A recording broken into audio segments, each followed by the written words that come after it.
Chapter 996. If it was an ancient god like Kingu, there was no need for him to take over Enkidu's body. This would lower his own status, so that Kingu must be an impostor as well. But Kingu was Tiamat's son, which was quite fitting for the impostor Enkidu. Speaking of which, Merlin told me something through the stone tablet. Oh, Gilgamesh showed an interested expression. It was obvious that Merlin was also hiding something from Gilgamesh. Merlin cast an illusion on Tiamat when he was in the Utopia, and kept Tiamat in a state of deep sleep, which led to Gorgon's appearance. Wuming told Gilgamesh about the letter Merlin wrote that he obtained from Anna. Kingu used the Holy Grail to connect Tiamat's 100-beast embryo authority to Gorgon's body, so that Gorgon could use the 100-beast embryo authority that was still in Tiamat's body, and through Gorgon's death, he could affect Tiamat and cause her to wake up from the illusion. For the record, this was something that Merlin discovered later.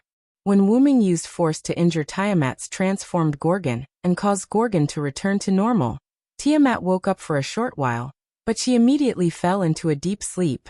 But even though it was only for a short while, it still caused serious injuries to Merlin.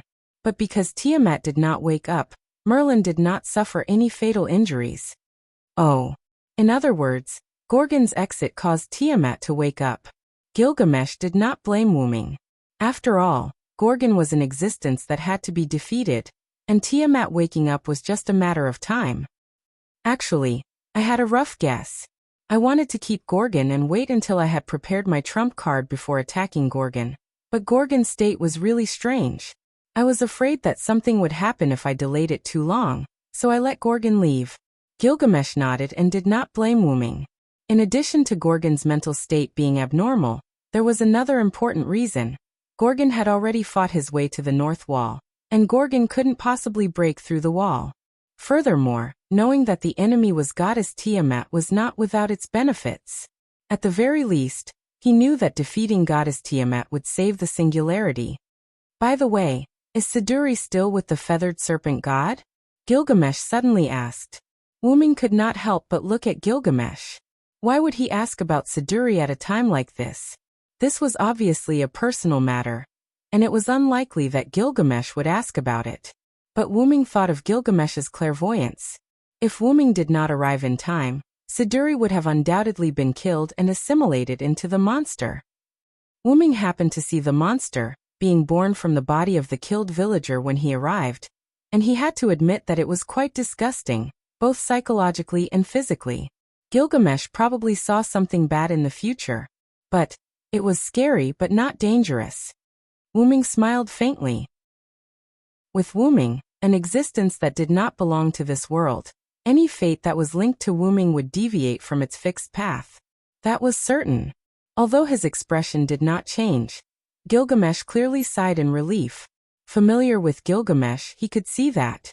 But before Wuming could show an expression of ridicule, Gilgamesh immediately spoke. The Uruk is protected by this king and your power. You should go and support Chaldea and Ishtar. They are the main fighting force at the moment. Gilgamesh waved his hand, and the seat under Wuming shattered. Without another word, he chased Wuming out. After all, the king also cared about his reputation. How could he let Wuming laugh at him? It's still swift and fierce, Wuming said softly as he walked out of the divine tower. Looking at the canopy that shrouded the entire Uruk, as well as the sporadic magic beasts and monsters that could not enter the canopy, Wuming finally felt relieved. At least the Uruk was safe. Wuming leaped and flew directly into the sky. He penetrated the protective light film and killed the few Kururu and monsters along the way. Then he flew in the direction of the Persian Gulf. Gilgamesh, who was at the top of the divine tower, looked at Wuming through the open window with his sharp eyes. He picked up the clay tablet at the side again. Being calm in the face of change was also the way of a king.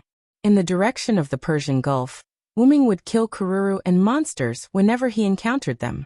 Wuming, who had almost unlimited magic power, was not someone these things could stop. Soon, Wuming flew to a position close to the Persian Gulf. However, Wuming frowned. Although it was not obvious, Wuming could see that the sea level was rising. Not only that, but the ground was almost full of the figures of those monsters. They were densely packed, like bees crowded in a hive. Most of the monsters were moving toward the Uruk, and a small number of them scattered in all directions. It seemed that these monsters knew how to kill.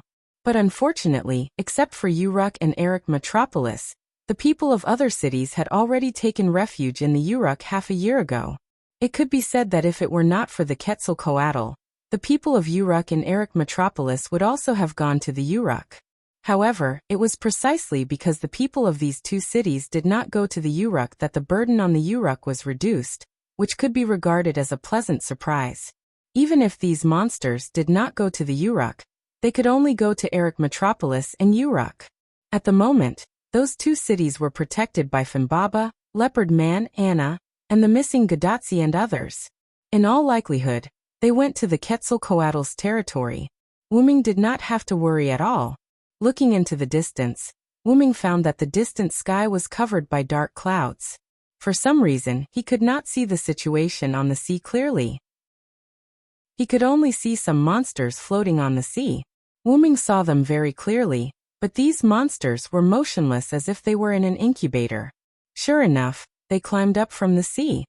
These monsters were related to Tiamat, and Tiamat was in the Persian Gulf, so it was not surprising that these monsters climbed up from the Persian Gulf. Compared to the monsters on the ground and in the sea, the number of winged mermaids in the sky was not many. No, it was not that there were not many, but these magical beasts had become breeding grounds for the monsters. One after another, Kururu flew to the ground, allowing the monsters to kill them. Then a new monster was born from the body of the killed Kururu. Chapter 997. Perhaps it was because they had absorbed Kururu. These monsters were taller than the other monsters that came ashore from the sea. Their bodies were bigger too. Their originally shriveled and weak bodies had become slightly bulkier. They looked a little stronger. However, Wuming wasn't here to see the demons and monsters. No matter how powerful these monsters were, as long as the final enemy, Tiamat, was defeated, these things would naturally fall apart without a fight. Wuming was there to discuss with Gadatsi and the others. Let's go to Erech Metropolis and Ur City. In fact, Wuming could sense Ishtar's general location through the contract between him and Ishtar. That location was in the direction of the dense forest. Moreover, Wuming did not see Gadatsi all the way from Uruk. The probability of her being killed by these monsters was too low. It could be said that it was almost zero. Putting Matthew aside, Quizzard and Ishtar, the two Venus goddesses, were also there. Moreover, the first Hassan might be hiding in the dark to follow Gadatsi and the others. In short, Gadatsi would definitely be fine. In this way, Wuming would think that Gadatsi and the others had gone to the dense forest. After killing all the Kururu that surrounded them, Wuming did not intend to kill the monsters on the ground. In the entire Mesopotamia, other than the guards at the north wall, there were only humans in the dense forest of Uruk and the Quetzalcoatl. Wuming did not encounter Gadatsi and the others along the way, which meant that they had gone to the dense forest. The Uruk had Wuming's one-time use relic as insurance. The north wall was too far away from here. Gadatsi and the others were in the dense forest. All three places with humans were safe. Wuming did not need to kill these monsters that would continue to be produced. It was still the same statement. After defeating the goddess Tiamat, all problems would be solved. Ur City and Erech Metropolis were not far from the Persian Gulf. Not only Wuming, but the monsters also soon arrived at these two places. Outside Ur City, Fimbaba did not have time to build a vine barrier as the monsters came one after another not long after Fimbaba arrived. Hence, Ur City was still the same as before, with only the dense forest around it as a natural defense. However, the dense forest was a natural hiding place for these monsters. It could be said that the dense forest did not help. However, it was fortunate that Fimbabar was not fighting alone. A figure was flying in the sky. Several flashes of light flashed from the huge bow-shaped weapon of the figure from time to time. Countless monsters were blown away, and the energy generated from the explosions was enough to shatter these monsters. On the ground, a figure was wreaking havoc among the monsters. The explosions did not affect or damage this figure at all. Instead, every monster that came into contact with this figure would be split in half. This was the effect of the strangle skill. These two figures were Ishtar and Quetzalcoatl, the two goddesses of Venus. On the other hand, Gadotsi and Matthew gathered the people in Ur City, and gathered them in a house that occupied a relatively large area. Quick everyone, come here. Funbaba took the opportunity to summon vines outside the house to surround it. Considering that the limbs of the monsters were quite sharp, Funbaba's vine barrier, whether it was in Eric Metropolis or here, was thicker and could automatically regenerate. It did seem powerful and effective, but it also meant that Funbaba had to spend a lot more mana, energy, and time to use it. And because the monsters were approaching, Gadotsi and Matthew kept gathering the people here. They wanted to let the people gather in one house first. After all, building a vine barrier around this big house was much easier than building one around the entire UR city. Fortunately, Ishtar and Quizzard were helping to deal with the monsters, so Funbaba had time to build the vine barrier. But probably because the humans discovered signal was sent to the group, the number of monsters increased, and Ishtar and Quizzard gradually found it difficult to deal with them. Unable to focus on Funbaba, Gadotsi, and the people behind them, the two of them had to concentrate on fighting the monsters. And because of this, the two cunning people accidentally exposed a few of the monsters, and allowed them to rush to the house that had not yet been fully built. Chaos. Kill. Kill. Kill. The monsters rushed toward Gadotsi with an incomprehensible voice. Matthew dashed behind Gadotsi. Senpai, please be careful. Matthew blocked the monster and looked at Gadotsi worriedly. Gadotsi did not care about his words of comfort because she saw a few more monsters running to the front of the house. If the monsters were to enter, it would be terrible. However, Matthew was already having a hard time dealing with one monster, so he did not have time to deal with the other monsters. Funbaba, please? Gadotsi had no choice but to ask Funbaba for help. However, Funbaba was minding his own business and ignored Gadotsi. At this moment, a figure rushed out of the house. It was the winner from before. He held a wooden stick in his hand and rushed to the monster, under the surprised gazes of the other residents. It seemed that he wanted to stop it, even if the price was death. Be careful. Gadotsi could not help but shout. However, in the next second, the wooden stick of the winner was cut off by the monster, and its blade-like forelimbs slashed across the winner. However, under the shocked expressions of everyone, including Ishtar and Quizzard, the monster turned its head in puzzlement. In the next second, the golden chain passed through the monster's head, and the monster turned into ashes. Walalal dash. Poochie poochie poochie.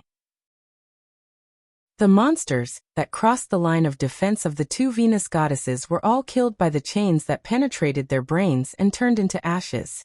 The one Matthew dealt with was no exception. Could it be Kingu? Matthew immediately guarded Gadotsi. Kingu had just reported his identity near the Persian Gulf, and Kingu's fighting style was very similar to this scene. It was inevitable that Matthew would be mistaken. Clang! The broken wooden stick fell to the ground, and the smooth cut meant that the monster's forelimbs were sharper than expected. Xian. Lord Henryong. The winner slumped to the ground as if he had just survived a disaster. He muttered with excitement and gratitude. In the next second, Wuming descended from the sky and landed in front of the winner. Chapter 998. That's right, the attack just now wasn't Kingu but Wuming's. Seeing Wuming's arrival, Ishtar and Quizzard were relieved and no longer paid attention to them. Instead, they focused on dealing with the monsters. Even if there was something missing, Wuming would cover it up, so they didn't have to worry about it at all. On the other side, the winner touched his body with lingering fear. He clearly remembered that the monster just split him open. As expected of Henryong, the use of space magic is superb. The device on Gadotsi's wrist issued Roman's exclamation. Space magic. Gadotsi was puzzled. Senpai, it's actually like this. After all, Matthew was a servant. He saw the scene that just happened, so he simply explained it to Gadotsi. When Rama's attack slashed down, Matthew saw a very thin space crack appeared in front of the winner. The size was just enough to accommodate Rama's attack. When Ramu passed by the winner, it actually entered another space, so the winner naturally had nothing to do with it. So that's how it is, I didn't see it. Sure enough, Assassin is very reliable. Gadotsi smiled foolishly, which made Matthew didn't know how to complain. On Wuming's side, he heard the conversation between Gadotsi and others, but he didn't interrupt Wuming. Indeed, as Roman and Matthew said, Wuming used the so-called space magic, the portal, to help the winner block the attack. Looking at the winner sitting on the ground, Wuming spoke. There are many ways to atone for your sins. Death is just an escape. You won't feel at ease in the underworld. Senpai. Hyunryong-sama. I'm sorry. The winner lowered his head guiltily. You're not only carrying your own life, but also that person's life. This is the life of two people. Live well. He patted the winner on the shoulder, and then left the winner sitting on the ground with a thoughtful look. Wuming walked toward Gadotsi while looking at Funbaba. Funbaba, go and help Ishtar and Quizzard. Woo-woo. Funbaba immediately joined the battlefield. Assassin. Gadotsi waved her hand and ran toward Wuming. But then, Gadotsi showed a dissatisfied look. Why won't Funbaba listen to me? Wuming couldn't help but laugh when he heard Gadotsi's question. In fact, Funbaba didn't make a move because of Wuming's order. Wuming wanted to see how determined the winner was. Although his body was trembling, he had the determination to face death. Since that was the case, carrying the lives of two people was what he should do now. Probably because he saw me coming, Wuming said perfunctorily. Wuming glanced at the crowd and didn't see Merlin. He couldn't help but ask Gadotsi. Where did Merlin go? Could it be that he died because of goddess Tiamat? Merlin said in the letter that he would be fine, but now that he couldn't see Merlin, Wuming thought that Merlin died. Mr. Merlin went to Eric Metropolis. He said that Ishtar, Quizzard, and Funbaba are here, so he didn't have to worry, so he went to Eric Metropolis alone. Although that was what she said, the worry between Gadotsi's eyebrows wasn't fake. Merlin was injured because of Tiamat before, and Rama's figure was everywhere in the forest. It would be a lie to say that she wasn't worried.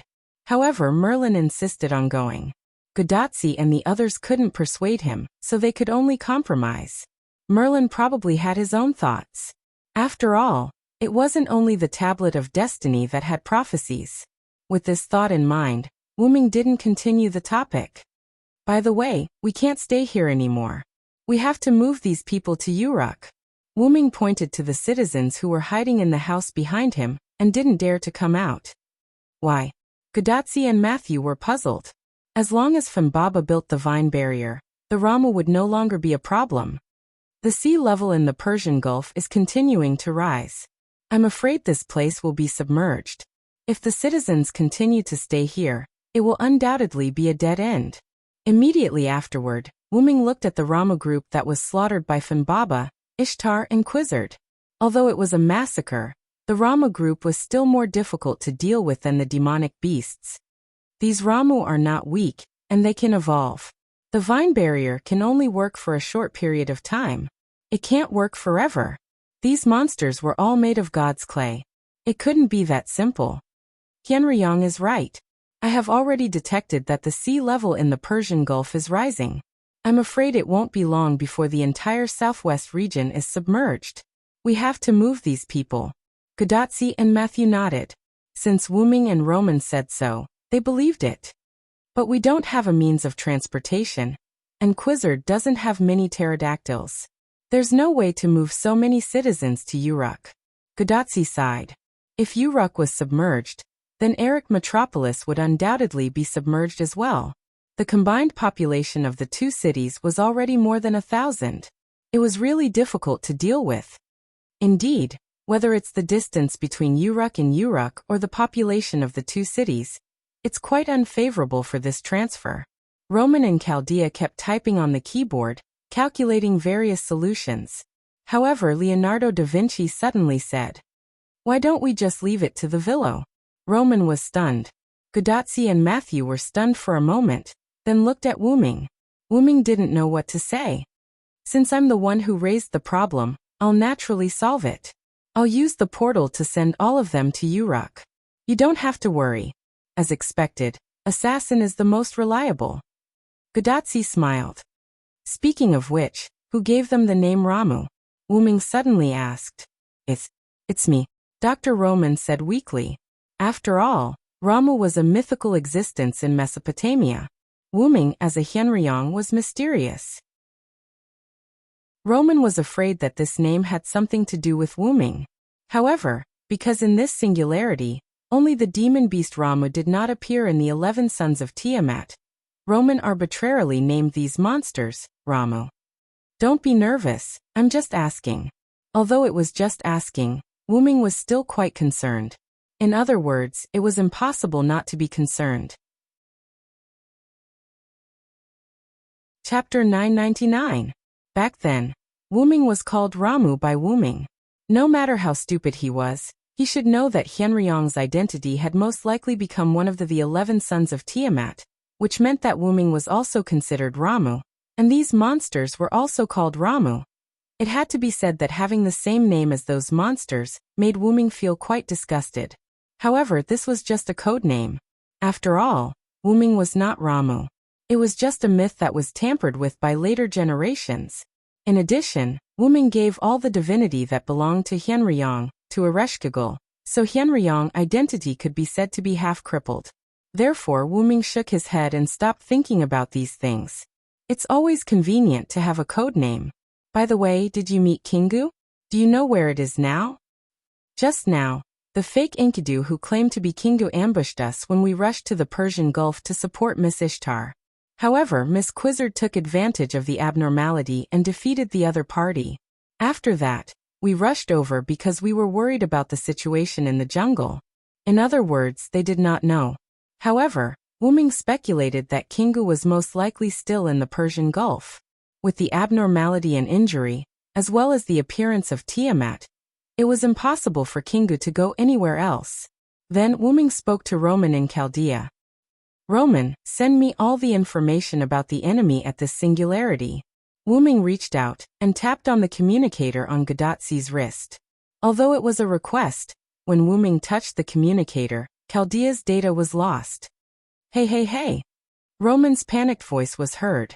Roman was shocked.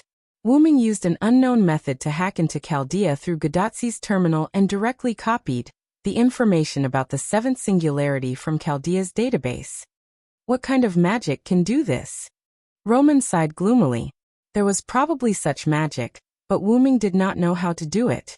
Wuming actually asked Kalas to help him obtain information about Chaldea. After all, to Kalas, Chaldea's firewall system was extremely old-fashioned, and it was not a problem to hack into it. Kalas was indeed busy preparing Wuming's trump card, but that did not mean that Kalas was completely useless. Otherwise, Kalas would not have come to this singularity with Wuming. I'll open a portal between Uruk and Erech Metropolis to Uruk. I'll leave the task of guiding the citizens to you. We'll meet again in Uruk. After Wuming finished speaking, he leaped into the sky and released his magic power, disappearing in the blink of an eye. After Wuming left, a black-purple ripple appeared in front of Matthew and Gadatsi. This was probably the portal that connected to Uruk. Perhaps such a portal had also appeared in Erech Metropolis. Senior, is Senior Villo okay? Matthew was a little worried. However, it was not Gadatsi who answered Matthew. Don't worry. He's a god that even I have a new level of respect for. Besides, he's just going to investigate. He won't directly attack Tiamat. Nothing will happen.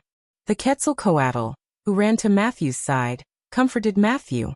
Then she whistled, and a huge gray pterosaur flew in front of Quizzard. You guys go to Erech Metropolis to help guide the citizens. Leave this to me. Quizzard, who was listening to everyone's conversation, asked Finbaba and Ishtar to temporarily block Ramu while she sent Gadatsi and the others to transport. Please, Quizzard. Please, Miss Quizzard. Gadatsi and Matthew asked one by one. Yes, leave it to me. Then let's meet in Uruk. The Quetzalcoatl waved at Gadatsi and Matthew as if it was an order. The Quetzalcoatl under them suddenly spread its wings and flew toward Erech Metropolis. Then, Quizzard arranged for the citizens of Uruk to enter the portal one by one. Whether it was for survival or for Quizzard's dignity, they had to enter the portal. Because of this, in just a short period of time, the citizens of UR City had all entered the teleportation portal. Quizzard, come and help. At this time, Ishtar's exasperated voice was heard. The Ramu could no longer hold them back. Even if Humbaba kept summoning vines to intercept, they still could not stop the Rama's numbers. Rats could indeed bite an elephant to death, especially one that did not fight. Humbaba and Ishtar were such elephants at this moment. Ishtar had to cherish her magic, so she could only kill the Rama bit by bit. The task of stopping the Ramu was actually handed over to Humbaba. After all, it was more suitable for the task. Although Humbaba could kill the Ramu, its main task now was to stop the Ramu and allow the citizens of Uruk to leave. It had to be said that it was already a good thing that they could hold on until now. The number of Ramu that came to support them was probably in the tens of thousands, and this did not include the dead Ramu. Moreover, one should not forget that the Ramu had always had reinforcements. With Ishtar and Humbaba not fighting, and Ramu continuously providing reinforcements, the number of Ramu could only increase, not decrease. However, now was probably the time to reap the harvest. After all, the citizens of Uruk had all been evacuated. Ishtar, you can go all out now. Humbaba too. The feathered serpent goddess waved at the human and beast in the sky and on the ground. Then Quizzard whistled again. A colorful long-haired pterosaur flew over. This was Quizzard's personal mount. When the pterosaur flew over Quizzard's head, Quizzard suddenly jumped and landed on the pterosaur's back. She kept increasing the pterosaur's altitude, as if something was about to reach the ground. Quizzard's method was not wrong. Something was about to reach the ground, and that was the anger that Ishtar and Humbaba had been holding in for so long. Woo woo woo. Accompanied by Humbaba's cry, an earthquake-like tremor spread from Humbaba's feet to the surroundings. The Ramu were all shaken to the ground, and even the buildings in Uruk began to collapse and crack. However, this was just the appetizer. Quizzard, who was flying in the sky, had an exceptionally good vision. In her eyes, almost all the Ramu were instantly pierced by the mutated vegetation around them. Some weak vegetation that could not kill the Ramu even left seeds in the Rama's body. In the next second, the sprouts in the Rama's body suddenly grew, and directly broke the Rama's body. Not only that, but the aftermath of the earthquake had also arrived. Countless cracks appeared on the ground, and countless Ramu fell into the cracks as if they had fallen into a bottomless abyss, disappearing without a trace. Chapter 1000. Woo woo woo. Humbaba roared a few more times, and the cracked ground suddenly healed. There were no traces of cracks at all, and even the vegetation on the ground was intact. The buildings in UR City were restored to their original state, and some were even decorated with vines and flowers. It looked like a good place to live. Humbaba was a mythical beast that was even more powerful than the sky bull Gujulan. It could easily change the terrain with just a wave of its hand. Moreover, Humbaba could even restore the changed terrain to its original state. This highlighted how powerful Humbaba was. The Ramu who were at the back of the forest were at a loss. How did the enemy suddenly become so powerful? Wouldn't it consume a lot of magic to change the terrain like this? Wasn't there enough magic? However, Humbaba didn't lack magic at all, and it didn't consume much magic to control the mutation of the plants and the cracking of the earth. These could be said to be its innate ability. It had the powerful ability to change the terrain with just a wave of its hand. Even if the area was so large, it still didn't consume much of its magic. I underestimated Humbaba, Quizzard said thoughtfully. While Quizzard was thinking, the attack on Rama didn't end. Then a golden star suddenly shone in the sky. In the next second, the golden star landed on the Ramu who weren't affected by the attack. In an instant, the whole ground shook again, and the light covered everything. Quizzard quickly ordered the pterosaur to close its eyes and turn around. Otherwise, its eyes would be directly blinded by the light. After a moment, when the dazzling light dissipated, what was left was a bare and sunken ground. As for the Ramu, there was no doubt that there wasn't even a trace of it left behind. That guy is too messy. Quizzard couldn't help but frown. Humbaba's attack wouldn't affect its body much, but Ishtar probably couldn't. The attack just now might have consumed all the magic in her body. As expected by Quizzard, Ishtar landed on the ground of UR City. It seemed that she had used up a lot of her magic. In fact, Ishtar wasn't like Humbaba. The attack just now directly used up all the magic in her body. Ishtar was right. Ishtar, are you okay? Quizzer landed on the ground and came before Ishtar. He could not help but reprimand him. You're too reckless. Yenryong can't replenish your magic now. I accidentally used too much magic. Ishtar laughed. She was obviously acting dumb. However, Ishtar had Wuming's support after all. Even if Wuming's 3 magic crystals were used up, and he couldn't replenish Ishtar's magic quickly, with the contract between Ishtar and Wuming, Ishtar could recover quickly. Moreover, don't forget who Ishtar was. She was the extremely capricious mistress of the heavens. Even if releasing such a terrifying attack would lead to insufficient magic, according to Ishtar's character, she had to release it. Ishtar wanted to release the resentment that she had been holding in for a long time. If she were to be timid because of the lack of magic, it would not be like Ishtar. Quizzard also understood Ishtar's temper. In addition, Ishtar and Wuming's contract could indeed help Ishtar recover her magic quickly. In the end, she didn't say anything. In short, Ishtar was not in a dangerous situation at the moment. They could immediately use the portal that Wuming left behind to go to Uruk. It would be very safe in Uruk. Let's go. Let's go to Uruk. Yenryong's portal is still intact. It did not disappear because of the attack just now. In fact, after Funbaba and Ishtar released the attack, Quizzard had already planned to fly to Eridu with the pterosaur, or directly to Uruk. However, when she landed just now, she found that the portal left behind by Wuming was not affected, which saved her a lot of effort. However, at this time, Funbaba suddenly ran over, and was ready to go to Uruk to wait for Wuming. However, Quizzard suddenly found a problem. That was, the portal left by Wuming was not big, and Funbaba was too big, so Funbaba could not enter the portal at all. Quizzard and Ishtar looked at each other, not knowing what to do. They couldn't leave Funbaba alone, not to mention other things. Wuming would definitely be angry. So let Funbaba run to Uruk? It was a little cruel. Woo? Woo woo. Probably seeing the doubts of the two, Funbaba whimpered twice, and then its body emitted light. The light covered Funbaba, and Funbaba's body was gradually shrinking. It turns out that Funbaba can shrink. Ishtar breathed a sigh of relief. However, when Funbaba shrank, Quizzard and Ishtar, who saw the scene in front of them, were not calm. In front of them, a young girl with green eyes and long green hair appeared. On Wuming's side, on the way to the Persian Gulf, Wuming digested the information he got from Chaldea.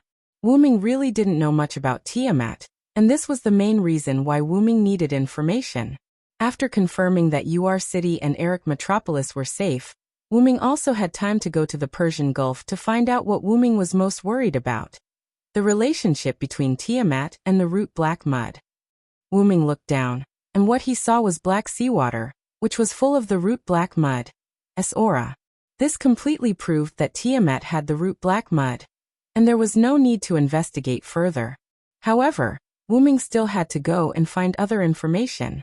Moreover, Wuming still had to find Kingu. After all, the Holy Grail that Wuming asked Kingu to keep on his behalf was still missing. There was still a person in it, and he had to find it as soon as possible. As for whether Kingu would give it to him, that was another matter. I don't know how Tachika and the others are doing. One had to know that the area below Wuming was supposed to be land, but it had turned into an ocean. There was no doubt that the sea level was rising. It was just that the rate of sea level rise is a bit faster than I expected. After all, even if the sea changed into mulberry fields, there was still a process. Who would have thought that after a while, the land near the Persian Gulf would be submerged? Wuming shook his head and stopped thinking about these things. He raised his arm. Shawan, can you try to find Kingu's location? Not to mention that it was Enkidu's body. Enkidu and Kingu were both heavenly locks, so they should be able to sense it. Sure enough, chains appeared on Wuming's arm and pointed in a certain direction. It seemed that Kingu was there. Wuming's magical power erupted again, and with the help of his telekinesis he flew out. Chapter 1001. On a tall mountain in the southeast. At this moment, due to the rising sea level, the Persian Gulf had almost completely submerged the southwest part of Mesopotamia. The only land was probably this tall mountain. The dark clouds in the sky seemed to be moving with the sea level. The sky here was already covered in dark clouds. And on the peak of this tall mountain, the white-clothed green-haired puppet stood at a place with an excellent view, looking at the Persian Gulf in the distance. However, its unfocused gaze showed that it was absent-minded at the moment. This person was the one who used Enkidu's body, the one who called himself Kingu. My mission is over, Kingu muttered to himself. It was probably because of Tiamat's awakening that Kingu had the time to think about his own matters on this mountain peak. And the constant headache from before was something that Kingu had been thinking about. He thought about why he could not face the Uruk Yenryong, why he would have a headache, and why he would see some memories that did not belong to him. It's just a remnant effect of this body. Kingu often used this sentence to numb himself. But Kingu knew that it could only numb himself temporarily, but not forever. Kingu had to admit that he was completely affected. Because of this, Kingu lured Wu Ming to the underworld and abandoned Gorgon. His goal was to wake Tiamat up as soon as possible. Only when Goddess Tiamat awakens would he be able to relax. As long as he could make Goddess Tiamat awaken before Wu Ming's influence caused his entire body to change, he would be able to complete the only mission he had in his memories. Kingu suddenly looked at a certain direction in the sky. A figure was flying in his direction. Without a doubt, it was Wu Ming who used Enkidu's senses to find Kingu. Celestial locks could sense each other. Kingu had already noticed this when Wu Ming brought Enkidu's celestial lock. Kingu's body was a genuine celestial lock in this era. It was much clearer than Enkidu's magical noble phantasm that wrapped around Wu Ming's arm. Therefore, after knowing that Wu Ming was coming, Kingu basically avoided Wu Ming. To be safe, Kingu didn't even come into contact with Uruk servants. Even if there was a chance to kill Chaldea's master, Kingu gave up many opportunities to avoid being deeply influenced by Wu Ming again. Although Kingu met Wu Ming in the end, it couldn't resist Wu Ming. When Gorgon lost its self-control, and was influenced by Tiamat to attack the North Wall, Kingu had been holding back. Even if it didn't want to meet Wu Ming, it waited until Wu Ming threw a great sun at him. But after it made a move, it immediately slipped away because it was influenced by this body again. As a result, it almost made Gorgon misunderstand that it was rebelling. However, it was precisely because of Gorgon's misunderstanding that Kingu had the idea of rebelling. It wanted Gorgon to use death to wake up Tiamat at this moment. This was Kingu's idea at that time. Although Kingu also wanted Gorgon to fulfill his wish of destroying all the humans in Mesopotamia, Kingu was worried that it would become a variable in the long run. But unfortunately, the nightmare that dragged Tiamat into the dream had already discovered the clues, and did not let it leave when Tiamat woke up. Kingu was naturally referring to Merlin. But it didn't matter anymore. Mother was awake anyway, and it was no longer needed. Kingu looked at the Persian Gulf, and turned to look at Wu Ming's increasingly clear figure. Now it only had to solve the problem caused by this body, even if the end result was death. Kingu was abnormal at this moment. Its purple eyes calmly looked at Wu Ming, who was floating in the air parallel to it. And when Wu Ming saw that Kingu did not escape, he wanted to have a chat with Kingu. Should I call you Kingu, or should I call you Enkidu's successor? Wu Ming was the first to speak. Name doesn't matter. Kingu answered Wu Ming calmly. It looked like it had given up everything to fight Wu Ming in the final battle. But Wu Ming could see something from this sentence. Kingu admitted that it was not Tiamat's son Kingu. It was just a name given to it. Similarly, Kingu also realized that it was a consciousness produced by Enkidu's body. In other words, it was Enkidu's successor. I can see that your nature is not bad. Why do you stand on the opposite side of humans? Of course it is because this is Mother's wish. Kingu answered Wu Ming's question without hesitation. I am Mother's son who loves Mother. I am a puppet loyal to Tiamat. I am also another consciousness produced by Enkidu's body. Helping Mother fulfill her wish is my everything. Kingu's voice suddenly became louder. Kingu admitted everything. It was a fake Enkidu who used the name Kingu. It was a puppet controlled by Tiamat. It had no memories, no friends, no family. It was a pitiful weapon, tool that could not even be considered a living being. The real Kingu had a mother and friends. He stood on his mother's side and died for her. God Kingu died a worthy death without regrets. Enkidu also had Gilgamesh, a close friend, and Wuming, a person he believed in and served. His friend, Gilgamesh, treated him as his only friend and would always remember him. The god he believed in brought him to his side. Enkidu died without regrets. As for Kingu, it was just a double imposter who used the name Kingu in Enkidu's body. It had nothing. Even the memories that appeared in its mind because of Wuming were not Kingu's, but Enkidu's. All it had was a little bit of jealousy and envy. Even its long-awaited new human brothers were disgusting creatures. It was only because they were mother's son that Kingu didn't say anything. However, it still didn't want to stay with those creatures. Moreover, even Kingu's mother, Tiamat, didn't need it anymore. This was because Kingu had given his heart, the holy grail that disturbed the singularity, to Tiamat. Firstly, it was to increase Tiamat's power. Secondly, it was to return everything to Tiamat so that she could deal with her own affairs. However, after giving the holy grail to Tiamat, Kingu could no longer hear his mother's voice. It was as if Tiamat had unilaterally cut off the connection. That's right. It was as if a tool had lost its value and would naturally be discarded. Now it had nothing. Chapter 1002. Now it had lost everything. Therefore, after Tiamat abandoned it, it chose to accept all the memories and influence brought about by Enkidu's body. It was also because of this that it no longer had a headache when facing Wuming. Hee. At this moment, Kingu actually smiled at Wuming. Coupled with that familiar face, Wuming could not help but feel that Enkidu was smiling at him. Then Kingu said something that shocked him. Lord Wuming, you came to me to ask for the Holy Grail, right? Kingu knew Wuming's name. How could Wuming not be shocked? Uruk Hyenryong's real name had always been a mystery in Sumer mythology. Only Gilgamesh and Enkidu knew Wuming's real name. Even the Sumers Godin and Gilgamesh's father, Lugar Banda, who made a deal with Wuming, did not know. From this, it seemed that Kingu had really accepted the memories brought about by Enkidu's body.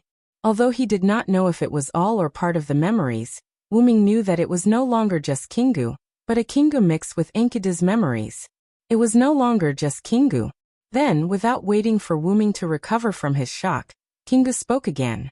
The Magic King's Holy Grail is my heart. I have already returned the Holy Grail to Mother. The heart was given to someone else, but Kingu was still alive. There was no doubt that it had found a replacement for the heart. It was obvious that it was the Holy Grail that Wuming had asked Kingu to protect before leaving. Wuming couldn't help but frown. Wuming could not possibly dig out Kingu's heart, could he? Besides, Kingu already had Enkidu's memories, so it could be considered half an Enkidu or a successor to Enkidu. Furthermore, it seemed like Kingu did not intend to become enemies with Wuming anymore. Wuming could not dig out its heart no matter what. Since that's the case, I'll leave the Holy Grail with you for now.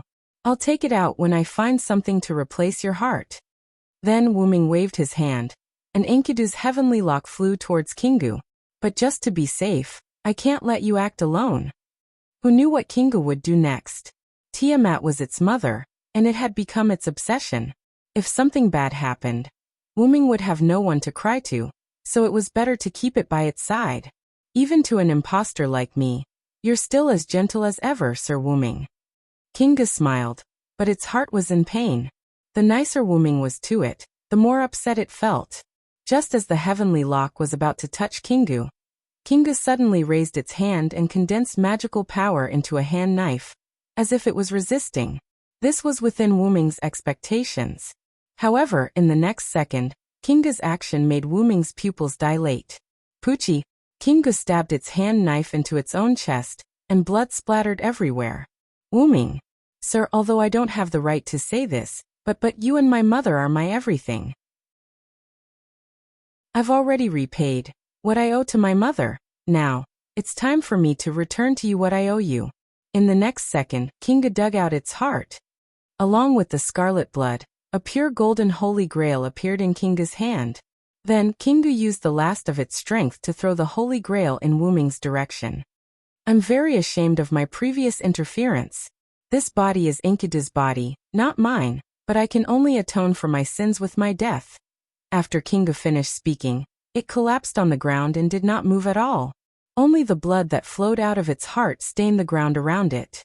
In the end, Jingu's purple eyes, which seemed to be satisfied, slowly closed. Wuming subconsciously used the Holy Grail to look at Kingu lying in a pool of blood without saying anything. He just looked at it quietly. Kingu had already decided to die. Although it could still be saved, Wuming did not have the right to interfere, because that was the choice made by the consciousness of Enkidu's body. Wuming respected Enkidu. It's probably because your memories have affected it too deeply, Wuming said to Enkidu's heavenly lock as if they were chatting. Heavenly lock, which had already returned to Wuming's side, wrapped around Wuming's body and rubbed Wuming's face to show its approval. Enkidu himself knew how heavy his feelings for Wuming were. To Enkidu, Wuming was like a father, a lover, a teacher, and a god that he believed in from the bottom of his heart. After Enkidu was cursed to death by the gods, his soul also willingly left with Wuming, and became Wuming's noble artifact. From this, it could be seen how heavy Enkidu's feelings for Wuming were. Through the restraining force, this emotion had become something shared by every parallel world's Enkidu, and the Enkidu of this singularity was no exception. The heavy feelings turned into memories and stayed in Enkidu's body for a long time after his death. Wuming was the primer that opened up these memories. After Kingu saw Wuming, the memories that had been gathered in his body for a long time surged into his heart and turned into feelings. They fought with his thoughts of Tiamat, causing Kingu to have a headache. However, Kingu was just another consciousness that was born in Enkidu's body. How could a piece of white paper that was only stained with a little red resist the assimilation of a piece of paper that was stained with different colors? It was only a matter of time before Kingu was occupied by Enkidu's memories. It was because of this that Kingu chose to kill Gorgon and awaken Tiamat. This was to prevent him from changing after accepting Enkidu's memories. As it turned out, Kingu had indeed undergone an unprecedented change. If one had to describe it, the current Kingu was very similar to the Ishtar in this singularity. The Ishtar in this singularity was a new personality that merged with the goddess of the gods, Inanna, and the modern human girl, Rin and Osaka. It was just that the personality of a god was the main part, and the personality of a human was the secondary part. But even so, this was still a new personality that was different from the god's Inanna, and the human Rin and Osaka's new personality. The current Kingu was a new personality that merged with Enkidu's memories, and the consciousness of Kingu, formed in this singularity. The new personality not only had love for Tiamat, but also had feelings for Wuming. Because Enkidu's memories had a huge impact on Kingu, the new personality's feelings for Wuming took up most of the time, and its love for Tiamat took up a small part. Furthermore, Kingu thought that Tiamat had unilaterally given up on him, so the only thing left in his mind was his feelings for Wuming, or rather his guilt. Chapter 1003. It was probably because of his feelings for Wuming that the new personality Kingu thought that he had committed a grave mistake and died out of shame. In the end, Kingu dug out his own heart and gave it back to Wuming. Kingu's nature isn't bad, he was just used by someone else. Wuming's tone carried a hint of anger when he thought of this. Kingu was still a consciousness born from Enkidu's body. For Enkidu, who had already gained intelligence and was known as a pure person, even if it was a body left behind after death, the consciousness born from it wouldn't be too bad. At most, it would just lack some compassion. In a situation like Kingu's, unless someone deliberately guided him. This was what made Wuming angry. Someone used Enkidu's body to create a new personality. This person must be Gidia. Enkidu was Enkidu. Even if it was a different consciousness, it was still a consciousness born from Enkidu. It wasn't something that anyone could touch. Wuming believed that if Gilgamesh knew about this, he would be just as angry as Wuming, or even more angry. Gilgamesh's only close friend had been used. Just this point alone was enough to make him furious. Even though Gilgamesh didn't react much when he found out about Enkidu's impersonation, that was only the self-cultivation of a wise king. If Gilgamesh had the opportunity to deal with Gidia, Gilgamesh would definitely let him have a taste of the oldest king's anger. Of course, Wuming was the same. Wuming looked at the circle of light floating in the sky and said quietly, "Gidia, you're dead." Wu-ming had decided that if he didn't turn Gidia into ashes, he would read his name backwards. Just as Wu-ming was furious, Enkidu's heavenly lock seemed to have made a decision and acted on its own. Walala! Like a golden snake, the heavenly lock slowly approached Kinga's body, which was about to turn cold, and stabbed into the gap in Kinga's heart. Shaoen. Wu-ming could feel that Enkidu was gradually leaving him. It didn't matter whether he left or not. After all, Wu-ming didn't treat Enkidu as his noble phantasm. She had her own thoughts and Wu-ming had no right to stop her. However, Wu-ming couldn't understand what was happening. The heavenly lock that was wrapped around Wu-ming's body completely left Wu-ming's body and slowly entered Kinga's heart through the gap. The gap in Kinga's heart was like a bottomless pit. Enkidu's heavenly lock was only left with a tail that hadn't been filled yet.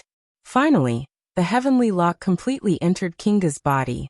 In the next second, a silver light with a hint of gold shone from Kinga's body.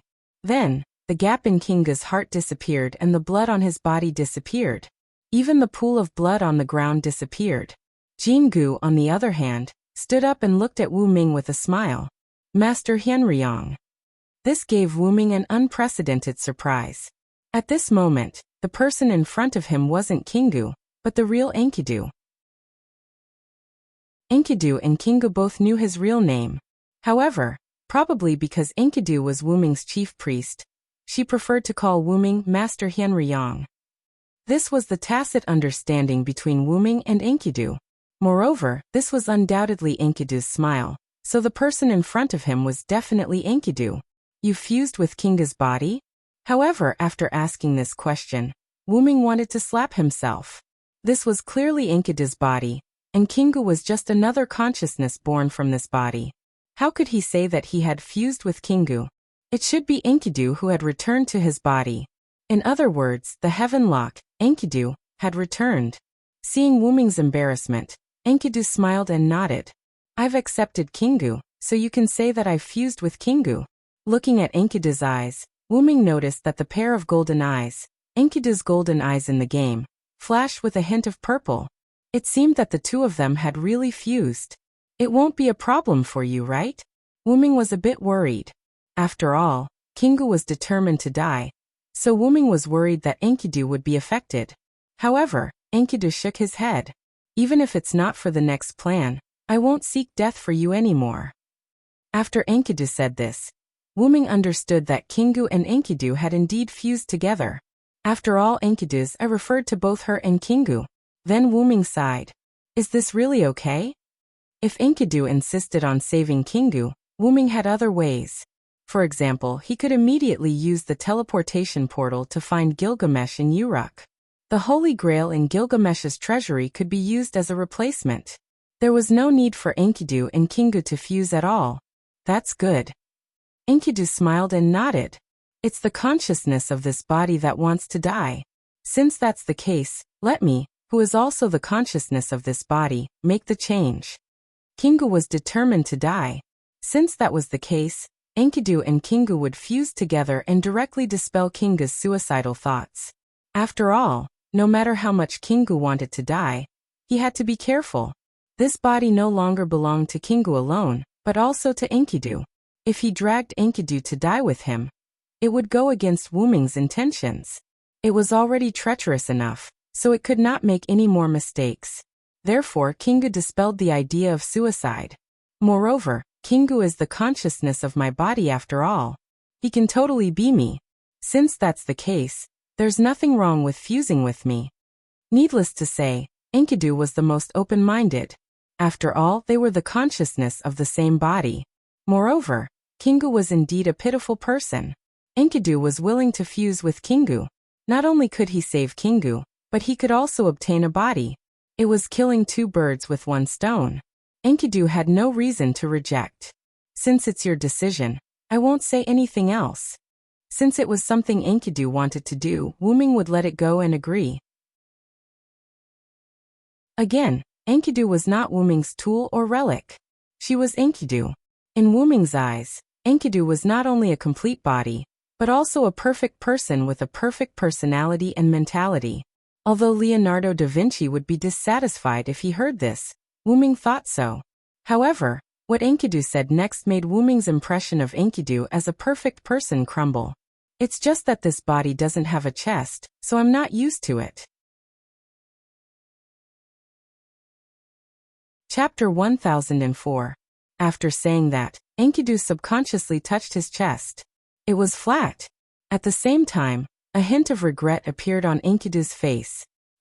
Wuming did not know what to say. Indeed, when Enkidu was by Wuming's side, he was influenced by Wuming and evolved into a girl's body. Enkidu also gradually got used to being a girl. However, Enkidu and other parallel worlds were all genderless clay figurines, including this particular Enkidu. This body had already been fixed and could not be changed. If he wanted to change it, Wuming might be able to do it if he went back to his roots. Asterisk cough cough asterisk little Enkidu. Wuming looked at Enkidu, not knowing whether to laugh or cry. He almost got dragged into this mess by Enkidu. Enkidu saw Wuming's embarrassed expression and smiled again. The angelic aura of a girl appeared. It's fine, Lord Hyenryong. I can get used to this body. You don't have to worry about me. However, Wuming was not worried. He just did not know what to say. However, Enkidu was giving Wuming a way out. Wuming would not refuse. However, Wuming inexplicably felt that Enki had the potential to be a black-bellied person. He looked at Enkidu again. Just as Enkidu said, he could get used to it quickly. However, it was not Enkidu who got used to the body. Instead, it was the body that got used to Enkidu's aura. Enkidu had always been by Wuming's side. He already had a hint of a girl's aura. After fusing with Enkidu, this genderless clay figurine also produced a hint of a girl's aura. Did this mean that the body was getting used to Enkidu? Perhaps Gilgamesh would be stunned if he saw Enkidu like this. Wuming could not help but think. While Wuming was imagining Gilgamesh's expression, Enkidu, who had come to Wuming's side, spoke. Lord Hyenryong, regarding Mother, I have some countermeasures. A hint of seriousness appeared on Enki's face. Upon hearing this, Wuming's eyes narrowed. Just as Enkidu had said, she definitely had a way to deal with Tiamat.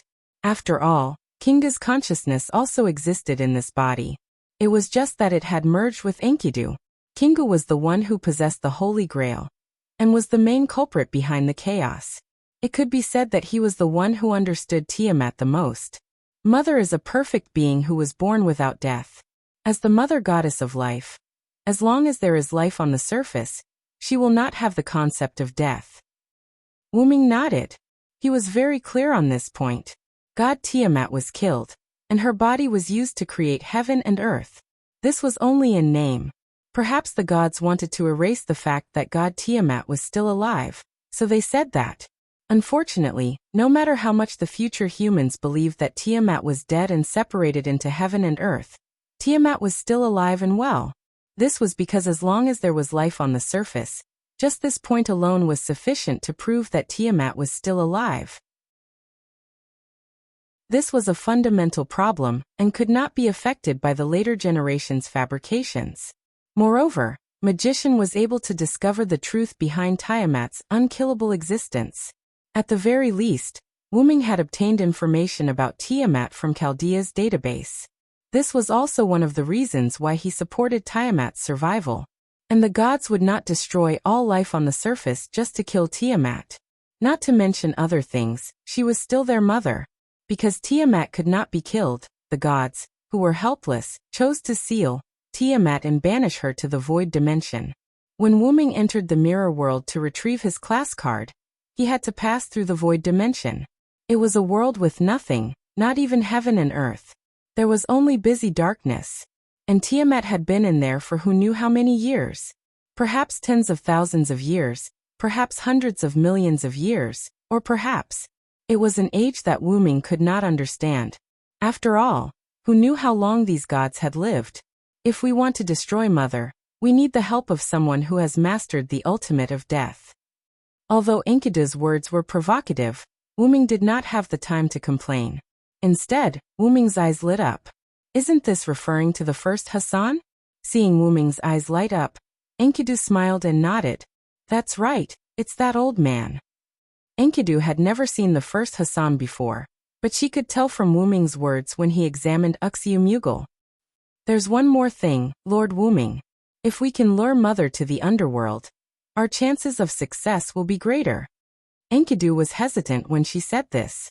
This was something that could not be helped. After all, it was extremely difficult to lure Tiamat to the underworld. Not to mention that the underworld had always been far away in the north because of the Stone Soldier 8 formations. Tiamat was not a fool. She would not enter that place so easily. Enkidu stopped talking, and Wuming fell into deep thought. Wuming was not thinking about anything else, but whether this plan would work. If it was just Tiamat alone, this plan would definitely work. Moreover, even without Wuming, the remaining people would be able to solve this crisis. Wuming suspected that the first Hassan from the previous singularity had given him face, because he knew that this singularity needed him.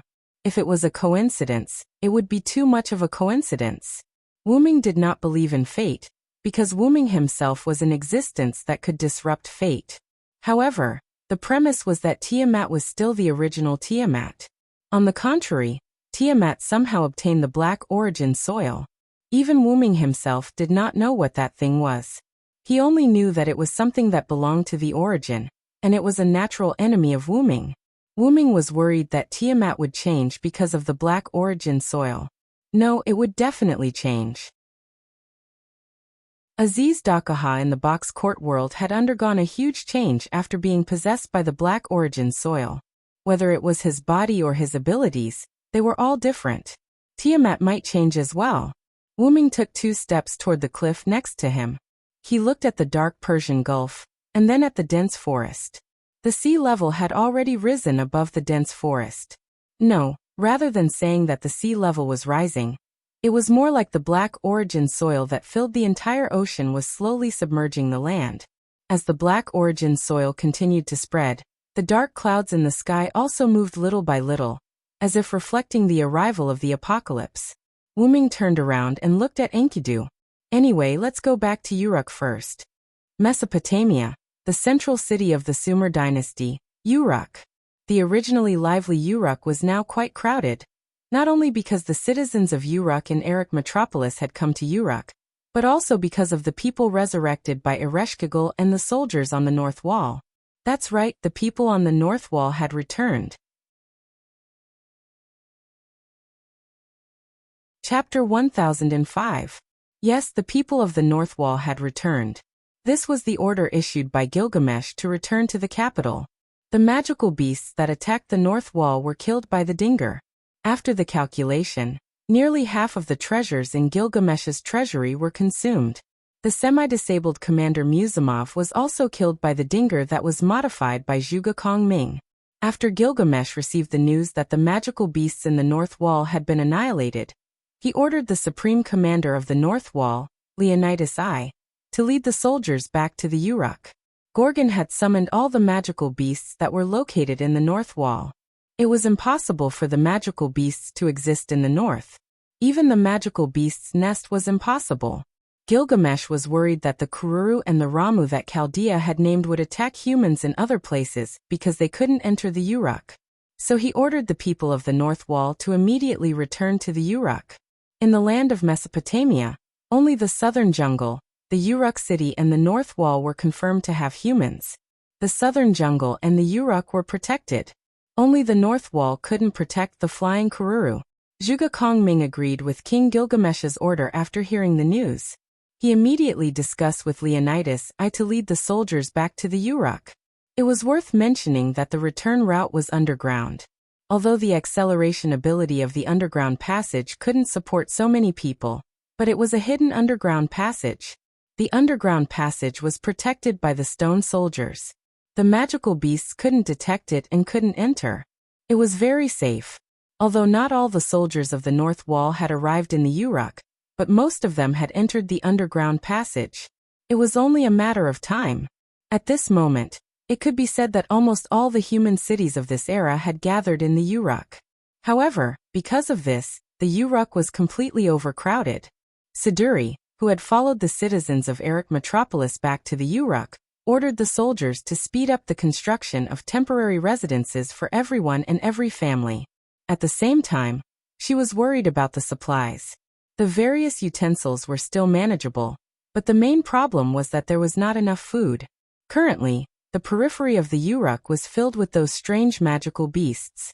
Only the Uruk, which had been transformed into a fortress city, was safe. However, there was not much food in the city. According to Siduri's calculations, it was only enough for the entire city's citizens to eat for 3 to 4 days, and this was under the condition that they had to scrimp and save. The real time might be even shorter than this. Fortunately, the people gathered in Uruk did not complain, especially when they saw the dark clouds drifting over from the Persian Gulf. Or rather, the dark red ominous clouds. The citizens became even more united. The elderly were supported by the young people when they walked. People gave way to each other when they ate. There were also many people who invited people who didn't have a place to live to stay in their homes. In short, it was a scene of unity where everyone helped each other. Every time Siduri saw this scene, she would have a thought. This was probably the reason why the Uruk could last for half a year under the attack of the magical beasts. Siduri's adjutant, who was assisting her, would occasionally be stunned by the smile that came from Siduri's thought. The thin veil couldn't hide this overly sacred smile at all. But after this thought, Siduri's heart was filled with deep worry. After seeing the good side of people, she really didn't want to see the evil side of people. Siduri knew that now, everyone was living well. If 7 days later, when there was a lack of food, the evil in people's hearts would probably be drawn out. If an example had to be given, it would be like the 2 citizens of Uruk who were challenged by Ramu to a one-on-one duel. Both of them would try their best to kill each other for a slim chance of survival. This was also something that couldn't be helped. I hope that King Gilgamesh and Lord Hyenryong can solve this crisis as soon as possible. Looking at the direction of the God Tower, Siduri prayed. That's right, this was the reason why Gilgamesh didn't appear at this critical moment.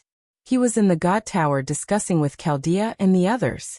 At the top of the Uruk God Tower, between the thrones, all the soldiers in the room had disappeared because they were all sent out by Gilgamesh to support Siduri's work. Only Gilgamesh and Chaldea's group, the gods that Wuming pulled into the group, and a little girl who looked like a young version of Enkidu running around with Fufu between the thrones were left in the room. This little girl was Fimbaba, who returned to Uruk with Quizzard and Ishtar. Although everyone, including Gilgamesh, was surprised, the most important thing now was to discuss Tiamat. The issue of Fimbaba was put at the back. At this moment, everyone was standing in the middle of the thrones, surrounding a virtual projection. A moving living factory, magic power enough to launch interstellar travel, a huge life source stored in the body. The God's Ark that humans will need hundreds of years to realize. Roman's voice was heard from the projection. This is Tiamat's true face. As his voice fell, Gadotsi and the others showed a melancholy expression. However, Gilgamesh did not buy it. You bastard! Are you on Tiamat's side? Why isn't there a strategy or two on it? Gilgamesh came to the front of the virtual projection with a slightly ferocious expression, and yelled at Roman in Chaldea. Let me finish. Roman also had a rare temper. He actually stood up from his seat and retorted at Gilgamesh. It's Marduk's hand axe, right? At this moment, Merlin, who was at the side, spoke. Merlin's injuries because of Tiamat had almost recovered. Moreover, because he no longer needed to use magic power to put Tiamat into a deep sleep, Merlin had become a rare combatant, whether it was using the staff in his hand or a weapon like a sword. That's right, it's Marduk's hand axe. Roman nodded and sat down again. The god Marduk is the existence that killed Tiamat in the myths. His hand axe should be able to cause damage to Tiamat. This sentence came from Leonardo da Vinci, who was next to Roman in Chaldea. However, he only said can cause damage and did not say can kill Tiamat. This meant that Leonardo da Vinci did not dare to jump to the conclusion that Marduk's hand axe could kill Tiamat. After all, although the myths said that Tiamat was killed, the facts proved that Tiamat was not dead at all. Otherwise, she would not have come out to wreak havoc in Mesopotamia. Therefore, it was uncertain whether Marduk's hand axe would be effective. Chapter 1006. And there was an extremely important point. Because Tiamat's authority came to Eric Metropolis along with the sea level, we couldn't take Marduk's hand axe with us. Quizzard interjected. Even if we wanted to use it now, we couldn't. Quizzard interjected with a serious expression. At this moment, the rising sea level had already submerged nearly half of Mesopotamia's land. If it wasn't for the Nabistan's tooth that Gilgamesh and Juga Kongming developed together, the rising sea level would have already reached the Uruk. Everyone present had already discussed the rising sea level earlier. The spreading Black Sea was Tiamat's authority. There was no need to confirm this point. It was completely obvious. What should we do now? Our only hope of a weapon has sunk into the Black Sea. Gudatsi was slightly unwilling to give up. Gudatsi was told by everyone that she couldn't touch the sea level, or she would become Tiamat's person. Although she had never seen what a person who became Tiamat looked like, Gudatsi inexplicably didn't want to see that scene. At this moment, a voice that didn't belong to anyone present sounded. I can probably take it out. However, Gudatsi immediately recognized the owner of this voice. Assassin. As expected. Everyone looked at the source of the voice. Wuming walked out of a portal that had appeared out of nowhere. Because of some special power that I have mastered, the sea level is ineffective against me. I can take out Marduk's hand axe, but that axe probably won't have much effect on Tiamat. Before Wuming could finish, a small figure jumped into Wuming's arms and interrupted Wuming's speech. Master! The green-haired little girl called out in a childish voice, which confused Wuming. However, Wuming felt the connection between himself and the little girl in his arms, and suddenly showed an expression of disbelief. You are Funbaba? Funbaba didn't answer. She just hugged Wuming's neck and rubbed against him like a small animal that was close to humans. And this was a gesture that Funbaba liked to do to Wuming. What's going on? Wuming looked at Quizzard and Ishtar. Funbaba was with the two at that time. Even if you ask, we don't know what's going on. Quizzard and Ishtar were also depressed. How could Funbaba suddenly turn into a human? They originally thought that it was related to Wuming, but it turned out that Wuming didn't know either. Regarding this matter, Gilgamesh and Chaldea also discussed it, but because Tiamat's matter was more important, they put it aside and didn't discuss it. Therefore, they didn't know what was going on. However, someone knew. It's probably because she followed you all year round, which caused Funbaba's body to change. A gentle and familiar voice entered everyone's ears. Gudatsi and the others' faces froze. Only Gilgamesh's eyes inexplicably lit up. In the next second, a beautiful green-haired person also walked out of the portal and stood beside Wuming. She stretched out her hand and smiled as she stroked Funbaba's cheeks and hair. This person was Enkidu. In an instant, a beautiful picture seemed to appear in front of everyone. It was a picture of a warm family of three. Wuming hugged Funbaba, and Enkidu stood beside him. It was like a father hugging his daughter, and his wife stood beside him with a smile. Upon closer inspection, Enkidu and Funbaba both had green hair. Just this point alone made Funbaba look very much like Enkidu. If he didn't know that Funbaba and Enkidu didn't have this kind of relationship, even Gilgamesh almost thought that they were mother and daughter. No, in fact, Gilgamesh was already very shocked. Senior Villo, please be careful.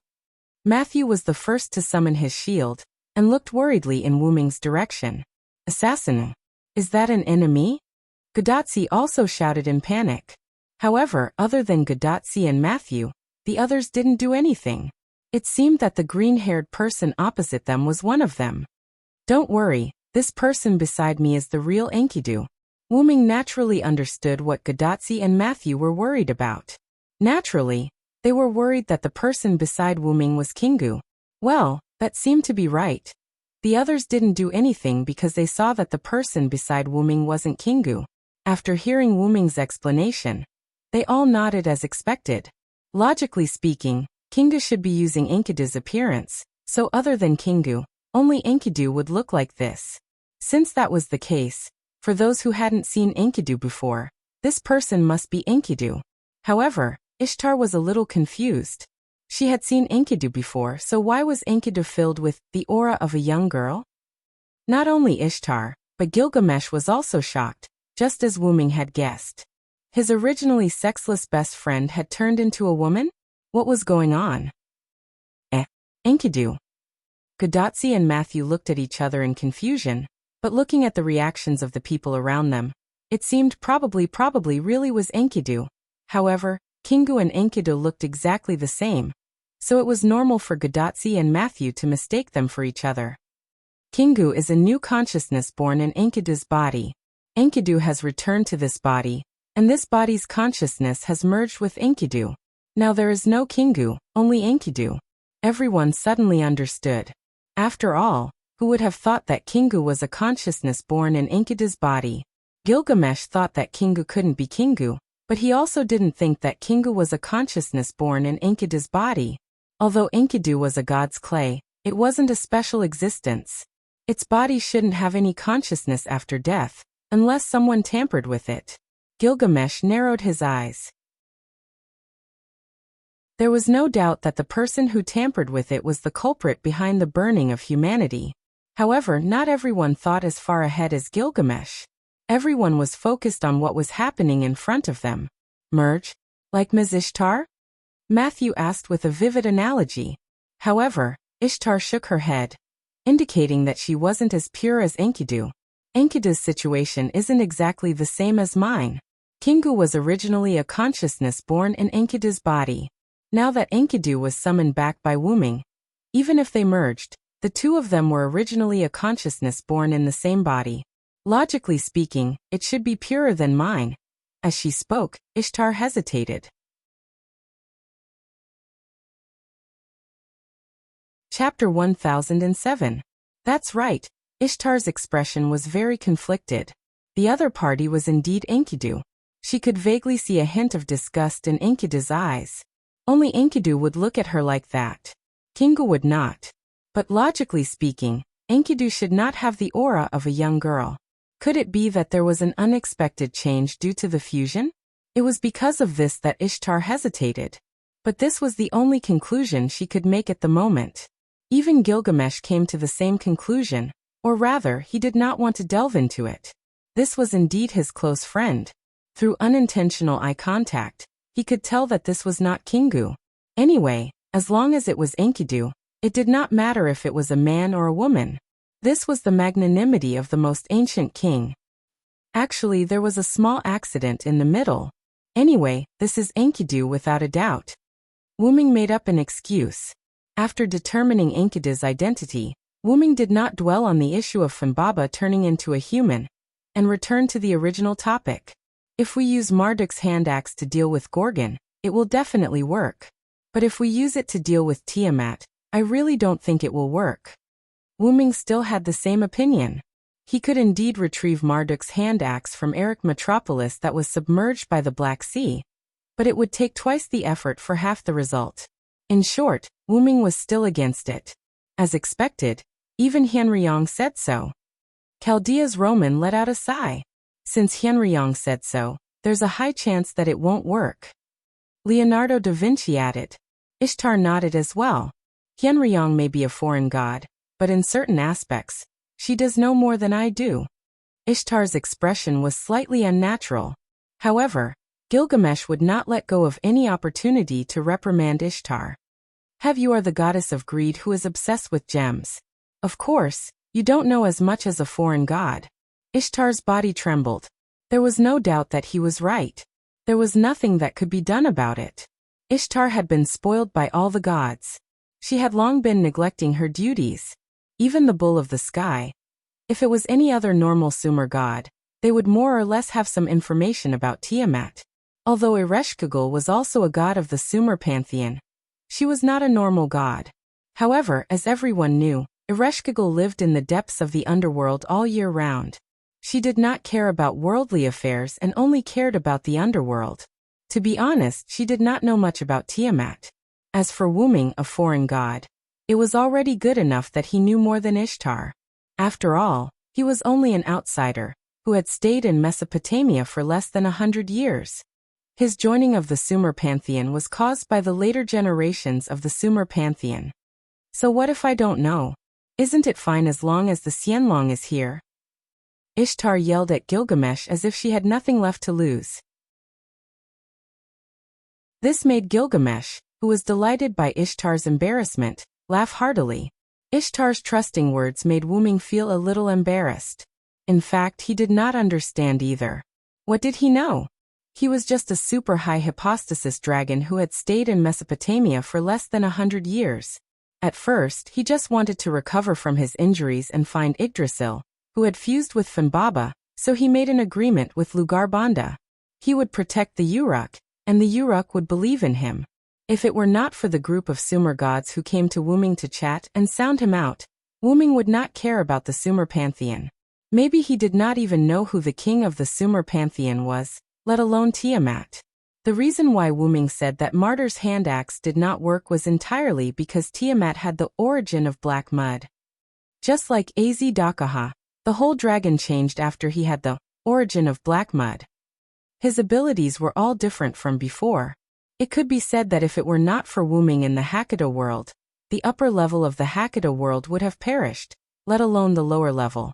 However, although Wuming knew his own situation, Wuming was not the pot calling the kettle black. But the others did not know that. They all thought that Wuming made a judgment on the premise that he understood Tiamat. In their opinion, since Wuming said that it did not work, it was probably true. Everyone's face sank, probably because the only way to work on Tiamat at present was also ineffective. Gilgamesh was the only one who smiled. But giving up without trying isn't this king's character. Or Hyenryong, do you have a good idea? This was Gilgamesh's trust in Wuming. He believed that Wuming must have a way. However, Wuming did not answer Gilgamesh's question. Instead, he looked at Merlin, who had not spoken much. Merlin, what do you think? Merlin was not a taciturn person like Anna, but surprisingly, Wuming did not hear Merlin speak after arriving here. Me? Ahahaha, what can I possibly think of it? Merlin tried to play dumb. Wuming did not believe that Merlin insisted on going to Eric Metropolis alone without a purpose. Wuming knew very well that the Eric Metropolis had a roller seal that could predict the future. Merlin might have seen something. But since Merlin did not want to speak in front of everyone, Wuming decided to ask him in private later. Actually, I have been preparing my trump card. I need some time. Everyone couldn't help but widen their eyes. Can you deal with Tiamat? Gudatsi couldn't help but ask. Everyone's eyes were also focused on Wuming. Yes. Wuming's answer was simple and clear, as if he had a 100% chance of winning. However, Wuming had no intention of explaining what his trump card was, which made Ishtar a little irritable. She actually knew Wuming very well, not because of their teacher-student relationship, but because they were rivals. As the saying goes, the person who knows you best is not your friend, but your enemy. Ishtar used to fight with Wuming all day long, and was defeated by him. Because of this, Ishtar, who studied Wuming every day, was familiar with Wuming. She knew that Wuming would not fight a battle without preparation. Since Wuming said yes, then there must be no problem. However, back to the past, no problem was no problem. Ishtar's irritable temper was one thing, but Ishtar's irritable temper was another. Because when it came to Ishtar's irritable temper, it was Wuming who kept her in suspense. Damn it, Hyenryong, can't you be more straightforward? You're always keeping me in suspense. Ishtar crossed his arms in front of his chest, and glared at Wuming while gnashing his teeth. You really aren't cute, Ishtar. You have the same face, but Ereshkigal is cuter. Everyone was stunned. Right, there was still Ereshkigal. Chapter 1008. If it were not for Wuming's words, everyone would not have been able to react. Because of Tiamat, after Gorgon left, everyone directly ignored Ereshkigal, the last figure of the three goddesses' alliance. When did you go to see Ereshkigal? Ishtar calmed down, as if she was somewhat dissatisfied with Ereshkigal. Gorgon's exit was the work of me and Ereshkigal. When Wuming said this, everyone understood why Gorgon left the north wall in confusion. It turned out that the two Sumer gods worked together to deal with Gorgon, but Ereshkigal should be restricted by the three goddesses' alliance. Quizzard suddenly said. Then Wuming nodded. Yes, because of this, Ereshkigal's divinity has almost completely disappeared, and the entire spirit base can only be forcibly maintained by the underworld. It has no combat power. Wuming's implication was to tell everyone that Ereshkigal was no longer a threat, and there was no need to treat her as an enemy. Those who died suddenly have also been resurrected. Presumably Ereshkigal released their souls. Gilgamesh also interjected, proving that Ereshkigal was on the side of the humans. Really? How did that guy end up in such a sorry state? Ishtar complained proudly, but it was obvious that she was concerned about Ereshkigal. Seeing Ishtar's insincerity, Wuming could not help but smile. But don't worry, I have already given my divinity to Ereshkigal, and now she is fine, and I have also told her that if there is no other way, I will ask her for help, and she has agreed. Ishtar was shocked, and her hands could not help but relax. However, before she had time to express her surprise, someone spoke first. You gave all your divinity to Ereshkigal? Roman of Chaldea exclaimed through the projection. But how is this possible? I have never heard of divinity being given away. This king also wants to give his divinity to others, but unfortunately, this king is the king who separates the human from the gods, so he must have part of the divinity. Gilgamesh spoke to shut Roman's mouth. The implication was that it was not impossible to take out the divinity. Indeed, no god had ever said that divinity could not be given away, and no magician had ever proven whether divinity could be given away. No did not mean can't. Why do I feel that you are weird now? Quizzard said. Quizzard probably did not notice Wuming's divinity, because of the disappearance of all his divinity and Tiamat's crisis. Merlin and Anna also looked at Wuming a few more times. Only Gadatsi and Matthew, who did not understand, were confused. That is it difficult to give away divinity. For Gadatsi, divinity was a strange thing, and it was like a consumable. In fact, Gadatsi was not wrong. Didn't Ereshkigal use her divinity to suppress Gorgon? It's troublesome to explain. Let's put it this way, you can understand that the divinity of a god is equivalent to the humanity of a human. Ishtar's analogy made Gadatsi and Matthew nod. But Ishtar is not accurate. After all, we gods belong to the mysterious side. Our divinity can be given away. Maybe in the eyes of humans, humanity cannot be given away, but our divinity can, but it's quite troublesome. There's no need to go into the details. You just have to remember that it's difficult to give away divinity, and you may not be able to get it back. Quizzard ended the topic. Ahem, although Tiamat has awakened, she hasn't made any moves for the time being. Those Ramu and Kururu can't enter the Uruk, so we are safe for now. After the topic ended, Wuming led everyone back to the main topic. Tiamat hasn't made any moves, which is in line with our current situation. My trump card is still a few days away from being ready. In short, in these 2 days, we just have to improvise. Wuming put down the Funbaba in his arms and continued. Since Wuming said so, no one said anything since there was no other way. However, Roman, who was in Chaldea, had a strange expression. But there was no other way. The apocalyptic crisis could be solved just by waiting? That was too strange. Anyway, the meeting ended like this. In the end, it was Gilgamesh who forcibly drove everyone out of the throne room. Then, as if it was his daily routine, he began to deal with the government affairs on the clay tablet again.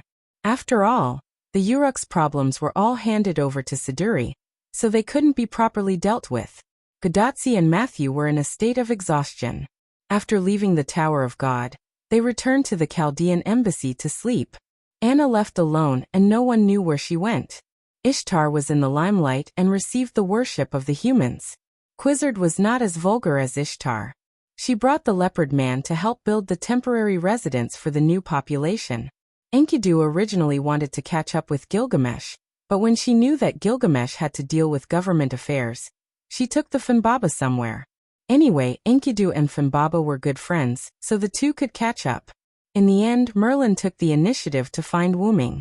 In a room in the middle of the Tower of God, Merlin and Wuming came directly after they were driven out of the throne room. In front of the large windowless Uruk window, Wuming and Merlin stood side by side and looked at the busy scene in the Uruk city. Have the people from the North Wall arrived? Wuming suddenly asked. Leonidas, Nuwakamaru, and Musasobo Benkei, who were in charge of bringing up the rear, have arrived.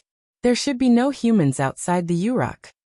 If the previous evaluation of the Uruk was that almost all the humans of this era have gathered, then the current evaluation of the Uruk could be changed to Almost all the humans of this era have gathered. All of this is thanks to you, Villo, Merlin said to Wu Ming in a rare tone as if he was talking to a friend. However, Wu Ming smiled. It was indeed his credit to protect the Uruk, but it was also because of the spirit of the humans of this era. Gilgamesh had already told everyone that the world would usher in the end as early as 6 months ago. What did you see when you went to Erech Metropolis? Wu Ming did not talk to Merlin anymore, and directly jumped to the main topic. The battle between the three-headed dragon and the creator dragon god. Merlin was not pretentious and bluntly answered Wu Ming's question. As expected. What was Wu Ming thinking? Wu Ming was, of course, Merlin saw the future from the roller seal of Erech Metropolis.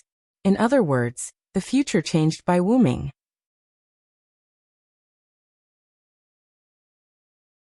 Chapter 1009. I was shocked when I saw several futures with my clairvoyance. Now I can finally see a fixed future. Although Merlin, as a nightmare, did not have the colorful emotions of humans, Merlin liked to see happy endings.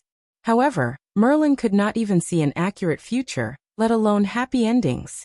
Instead, he saw several inaccurate futures. There was a future where Chaldea was completely destroyed and Mesopotamia was destroyed. There was a future where Chaldea did not arrive and only King Gilgamesh was left in Mesopotamia. There was even a future where this singularity did not exist at all. How could Merlin, who could not see an accurate future, not worry? However, Wu Ming spread his hands. There is no fixed and accurate future. What you see is the possible direction of a parallel world. As Wu Ming said, the future was not fixed. Even without Wu Ming as a variable, there would be many futures, which would lead to the birth of parallel worlds. However, with Wu Ming's existence as a singularity, its fate would inevitably change and deviate from the original future. This was certain. It was also because of Wu Ming's interference that Merlin could not see an accurate future, so it was understandable that he was worried. Perhaps Gilgamesh's clairvoyance could not see the future, so he anxiously asked Merlin to find the clay tablet of destiny to see what the future engraved on the tablet said. Things like the future should be experienced by oneself. If you know everything, then what's the point? Maybe the moment you see the future will change because of it.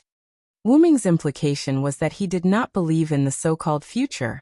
Oh, if only King Gilgamesh could be as open-minded as you. You have to know that when he asked me to go out and find the clay tablet of destiny, it cost me my life.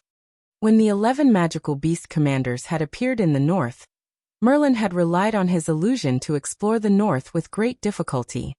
He had been very careful, afraid that he would be discovered and slaughtered by the magical beast commanders. It was at that time that Merlin happened to meet Anna, who had just been summoned to this singularity.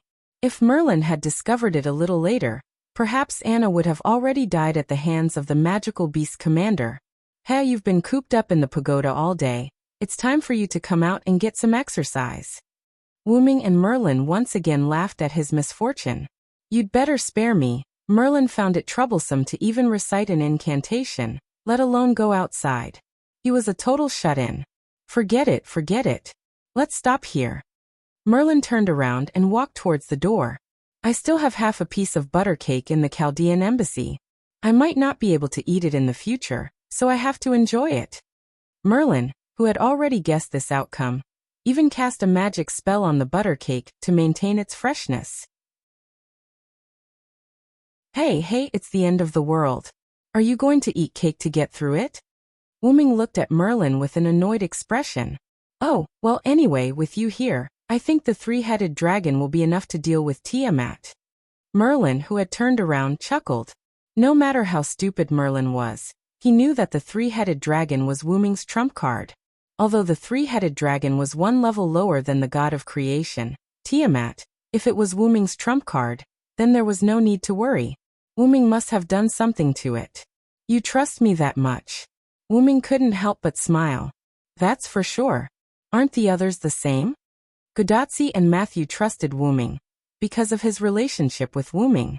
Roman and Leonardo da Vinci trusted Wu Ming because he had helped Chaldea a lot on this path of humanity's destruction. Moreover, Wu Ming was powerful, and there was no other way but to rely on him. Gilgamesh trusted Wu Ming without a reason, And so did Enkidu. Ishtar trusted Wuming for similar reasons. The leopard man relied on his beastly instincts, while Anna followed the crowd to a certain extent. Quizzard did not completely trust him, but there was no other way. If worse came to worst, she would risk her life to attack Tiamat. Although she was a South American goddess, Quizzard was actually a goddess who came to South America from another planet. In a desperate situation, she might be able to kill Tiamat. On the other hand, Merlin trusted Wuming because of their old friendship. To be honest, when I found out that you didn't tell me about Leah's future, I wanted to slap you the next time we meet, Wuming joked. At first, Wuming was still very weak and could not change the ending of King Arthur. Even if he did change a part of it, it still ended with the fall of Arthur's dynasty. Merlin, who had the all-seeing eye, did not tell Wuming about it. Hey, you're the one who messed with my all-seeing eye, okay? Wuming understood what Merlin meant. It was because of him that Merlin could not see the future. Otherwise, Wuming would have slapped Merlin a long time ago. Merlin also thought that he could not see the future, and thought that Artoria's future would be changed. Who would have thought that the end result would still be the same? Let's not talk about this anymore. Wuming shook his head and walked to Merlin, obviously wanting to leave with Merlin. You're not going to steal my butter cake, are you? What are you thinking? I have something to talk to Anna about, so I'll go to the Chaldean embassy with you. Wuming looked at Merlin with disdain. I see. Ahem, but if you want to eat butter cake, you can tell me. I'll give you a piece. After all, you're my best friend. Hey, I want all of it. Of course it was a joke. However, Merlin seemed to take it seriously. He did not want to go back with Wuming. The two chatted as they left the tower, and walked toward the Chaldean embassy not far away. When the two passed by an alley, Wuming suddenly stopped, and turned his head to look at the alley. In the alley, there was an old man in tattered clothes leaning against the wall. The old man's eyes were covered by a tattered hood, and he looked like he was asleep. Merlin's eyes lit up when he saw the old man, and then he smiled.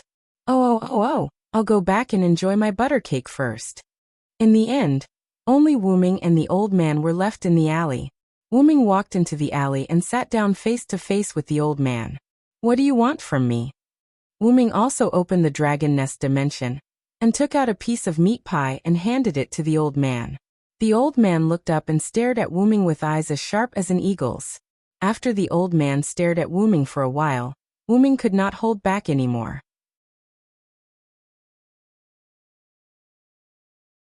Chapter 10:10. Seeing an old man like you, anyone would give you some food. And I'm not giving you alms, I'm here to exchange information with you. Interesting.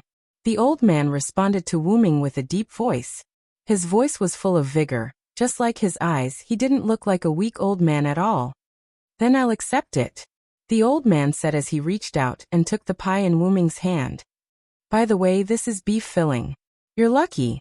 Wuming smiled mischievously. However, the old man didn't hesitate because of Wuming's words and calmly accepted Wuming's pie. Seeing that his prank didn't work, Wuming smacked his lips and began to talk business. You went to find Tiamat?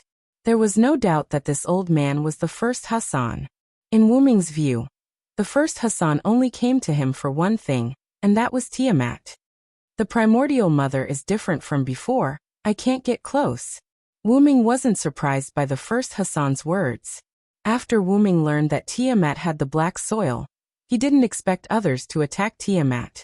Sure enough, even the first Hassan couldn't get close to Tiamat. It was very likely that Tiamat's assimilation power was too strong. Forget it, you don't owe me a favor anyway. The first Hassan owed Gadatsi a favor, and the one who needed help was Gadatsi. It had nothing to do with Wuming. Even if it had something to do with Wuming, Wuming wouldn't care. You protect Tachika in the dark, I'll do the rest. That's my destiny. The first Hassan nodded. After this short exchange, Wuming left the alley. The first Hassan came to tell Wuming about Tiamat's unexpected situation. There wasn't much to say at the moment, so Wuming left. However, Wuming realized a problem from this. Tiamat was not weaker than Gydia. Even if she wasn't stronger, she was at least on par with Gydia. Wuming now already knew the identity of Gydia. It was the #1 beast of human evil, Beast Eye. Although Wu Ming had never seen Tiamat, according to the level of the god of creation, she shouldn't be lower than Gidia. Wu Ming already suspected. Wu Ming. I have to be a little more serious. After Wu Ming said that, Kalas on his head understood what Wu Ming meant. The trump card that was almost completed was accelerated by Kalas, who was in the route. By tomorrow Wu Ming's trump card would be completed. After leaving the alley, Wu Ming walked back to the Chaldean embassy. The reason he came to this street was to find Anna to deal with some matters. Meeting the first Hassan was a surprise. The Chaldean embassy was not far from the alley where Wu Ming met the first Hassan. After Wu Ming walked out of the alley, it didn't take long for him to reach the Chaldean embassy. However, just as he walked to the entrance of the Chaldean embassy, Wu Ming heard Merlin scream. "Oh, Kezapalug, it's my fault. Don't kick me anymore." Suddenly, the scene of Fufu kicking Merlin's face appeared in Wu Ming's mind. Or perhaps, Merlin had already been kicked down, and Fufu continued to kick his face even more fiercely. Wu Ming lifted the curtain at the entrance and walked straight in. Sure enough, Merlin was lying on the ground, and Fufu was lying on Merlin's face, constantly poking Merlin's cheeks with his palms. There were several handprints of Fufu on Merlin's face. After seeing Wu Ming's arrival, Fufu immediately gave up on teaching Merlin a lesson. Like an agile little animal, he directly ran up the stairs and left Wu Ming's sight. Sure enough, Fufu was still afraid of Wu Ming as always. "What's wrong with you? You went to that little guy again." Wu Ming, who walked to Merlin's side, pulled Merlin up. Merlin smiled awkwardly. "Ahahaha, my butter cake is gone," and Kezapalug happened to have traces of butter cake on his mouth. Next, Merlin didn't need to Wu Ming to know that Merlin must have thought that his treasured butter cake was eaten by Fufu, so he went to reason with Fufu, or maybe even wanted to teach Fufu a lesson. As a result, Merlin was taught a lesson by Fufu. "That's good, don't eat it. What's Tiamat's rank?" Merlin definitely knew this question. Wu Ming's sudden question made Merlin stunned for a few seconds. The question of a beast was obviously at the level of the apocalypse. How could Wu Ming be as relaxed as asking about food and water? But Merlin still answered truthfully. "The second beast, Beast 2. Wu Ming nodded, thinking that Tiamat was also called a beast. "By the way, where are Tachika and the others?" Merlin pointed upstairs. "Tachika and Matthew fell asleep after coming back. Probably because you are here, their tense nerves are rarely relaxed. In addition, I also cast a slight sleep illusion on them. They are now in a state of rest where they won't be easily disturbed by external sounds." Indeed, according to the character of Gadatsi and Matthew, if Wu Ming wasn't there, the two of them would probably not be able to sleep because of Tiamat. At most, they could only take a nap for a while. Sure enough, the task of saving the world is still too heavy for two little girls. Yes, in Wu Ming's eyes, Gadatsi and Matthew were just two little girls. Excluding all external factors, Wu Ming also wanted to help them because of this. It's still a matter of mentality. You see, the people in the city look like they are having a party. Merlin walked to the window and looked at the people coming and going on the street outside. There was no fear on everyone's face. Instead, it was like an ordinary day. There were even many smiling faces. They can still smile in the 6 months of the demonic beast invasion. It really proves that their mentality is much better than Tachika and Matthew, but that's just a matter of time. Gadatsi and Mashu were modern people, but these people were from the gods' generation. In Wu Ming's view, the people under the rule of Gilgamesh wouldn't be melancholy because of the doomsday that had yet to come. If they were melancholy because of this, it would be a waste of the time before the doomsday. Yes, humans have been trying to enjoy every day. It's really great. Merlin looked at all this with a smile, and seemed to enjoy it quite a bit.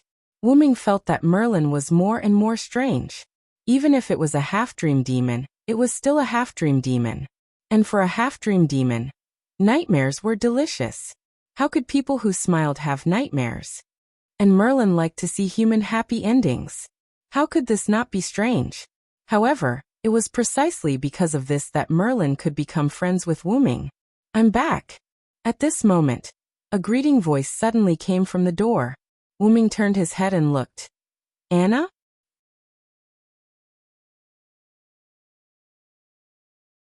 Chapter 10-11. Yes, it was the girl Anna who walked in from the door, but now she no longer covered her face with the hood of the cloak, and there was a smile on Anna's face. Welcome back, Anna. Did you go to the old lady's house in the nearby flower shop again? Wuming glanced at Merlin. When he heard Merlin say that Gadotsi and Matthew were sleeping, he also thought that Anna was also sleeping, so he didn't ask where Anna was. In the end, Anna just went out. It could only be said that Merlin played a word game with him. Of course, in the end, it was still Wuming who didn't pay attention to this. Well, I still have to go out. I just came back to put something away. Anna nodded silently. She wasn't surprised that Merlin knew her whereabouts. After all, Merlin was a voyeur. But today Anna was in a good mood, so she wasn't going to trouble Merlin. Later, under the puzzled eyes of Wuming and Merlin, Anna walked into the kitchen and immediately walked out. After Anna walked out, Wuming immediately spoke. Anna, I have something to ask you. Anna stopped when she heard this, as if she was a little hesitant. Seeing that Anna seemed to have something to do, Wuming proposed a solution. It's just a very ordinary thing. I'll go out with you. We can finish it on the way.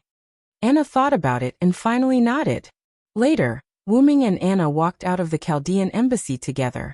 After seeing the two leave, Merlin walked into the kitchen to see what Anna had just taken or put away. As a result, he saw a plate on the kitchen table with a trace of cake left on it. This is the plate I put the butter cake on. Merlin's cry came from the kitchen, alarming the fufu upstairs. Gadotsi and Matthew did not hear Merlin's cry because of Merlin's illusion. On the street, Wuming glanced at the elven embassy behind him. He seemed to have heard Merlin's sorrowful cry. Or was Wuming hallucinating? Anna, on the other hand, noticed that the wailing belonged to Merlin. But she did not feel guilty at all. What's the matter? Anna's sudden question made Wuming ignore Merlin's sorrowful cry. I have something for you. Then, Wuming waved his hand and a golden ripple appeared in front of Anna. A golden shadow appeared and fell out. Anna subconsciously grabbed it. This is the Holy Grail? That's right, Anna was holding the Holy Grail in her hand. However, Anna was a little puzzled. Why did Wuming give her the Holy Grail? I took this Holy Grail from Winterwood City. Sakura Madu, who was taken away by me, was sealed in the Holy Grail. Wuming's words made Anna's body tremble. As the first master she met, Anna was quite fond of the young Sakura Madu. After learning that Sakura Madu's entire world was burned down, Anna was more than once worried about what would happen to Sakura Madu after she left. Fortunately, in the end, Wuming promised to take good care of Sakura Madu, so Anna left without any worries. Anna originally thought that Sakura Madu would be taken to that place called Chaldea. In the end, Anna did not expect that Sakura Madu would be stuffed into the Holy Grail by Wuming. Cough cough. It's not that it's not good for her. The Holy Grail is more than half a magic furnace. Staying in the Holy Grail for a long time, and receiving a large amount of magic power baptism, it's good for increasing her potential and ability as a magician. Wuming seemed to be forcing an explanation as he said it without blushing. At first, Wuming only wanted to temporarily store Sakura Madu in the Holy Grail, and release Sakura Madu when he was free. In the end, who would have thought that a series of events would occur, causing Wuming to have no choice but to entrust the Holy Grail to Kingu. Fortunately, Kingu did not do anything to Sakura Madu, or rather, it did not discover that Sakura Madu was in the Holy Grail. In the end, after a series of events, it returned to Wuming's hands. However, what Wuming said about increasing Sakura Madu's ability was not false. When Sakura Madu came out of the Holy Grail, her magic circuit and the quality of her magic power would be greatly improved. Wuming came to find Anna to exchange Sakura Madu with Anna. At the very least, Sakura Madu and Anna had to meet. When to release Sakura Madu from the Holy Grail was also up to Anna to decide. You probably think that you appeared because of Gorgon, but I think that you appeared because of Sakura Madu. After Wuming finished speaking, he closed his mouth, and Anna also fell into silence. The two of them did not stop walking. As Anna, who was extremely compatible with Sakura Madu, and both of them were quite young, the relationship between Sakura Madu and Sakura Madu was no longer limited to the relationship of master and servant. The two of them were already friends, and even the only family. Perhaps Sakura Madu, who was sleeping in the Holy Grail, subconsciously summoned Anna in this era. But no matter what, Sakura Madu was fine, and that was the most important thing. Anna, is this the place? Wu Ming's words pulled Anna back from her thoughts. Anna looked up and saw that she had already arrived in front of a shop with all kinds of flowers. Yes, it's here. Anna nodded. Wu Ming squatted down and touched Anna's little head. I also know about her situation. After the human nature fever is over, I will properly deal with her problem, but for now you should keep the Holy Grail and her safe. Then Wu Ming stood up, turned around, and left. While Anna continued to be in a daze, an old woman walked out of the flower shop with some trembling. Anna, you're back. Hearing the old woman's voice, Anna instantly hid the Holy Grail under her cloak. Yes, Grandma, I'm back. Did the plate with the butter cake properly return to its original position? Oh, sure enough, the butter cake brought by Anna is more delicious than the one I made. This old woman also rarely enjoyed it. The old woman seemed to be reminiscing, her squinted eyes slightly opened. Anna knew that this old woman was too old to taste anything, but at this moment, the old woman was really reminiscing, which meant that she tasted the flavor of the butter cake. Anna didn't notice this before. Obviously, someone did something to the butter cake. Merlin. Anna thought to herself. Yes, I put it back in the kitchen. Grandma, I still think that the butter cake you made is delicious, but next time I will bring you such delicious butter cake again. No need, Anna, this old woman isn't used to such good food. You can keep it for yourself in the future. You are the most beautiful girl I have ever seen. Don't wrong yourself. After all, even if this old woman can safely survive the apocalypse, she doesn't have much time left. Also, if you like the butter cake I made, I will make it for you every time you come. No need, Grandma, you need more rest. I will continue to help you take care of the flowers. Anna continued to chat with the old woman while busying herself in the old woman's shop. The old woman took out a garland when Anna wasn't paying attention. Wu Ming didn't continue to watch, but turned around and left. After all, Wu Ming also guessed what would happen next. Not far away, in the Chaldean embassy, Merlin washed the plate that Anna returned before and put it aside. Then he stroked the head of Fufu who came beside him without him knowing. So it was Anna who fed you a little before taking away the cake, Cassapalug. That you're tuning in to the Echoes of the Heart YouTube channel. Don't forget to subscribe and join us on this journey to catch the most captivating stories.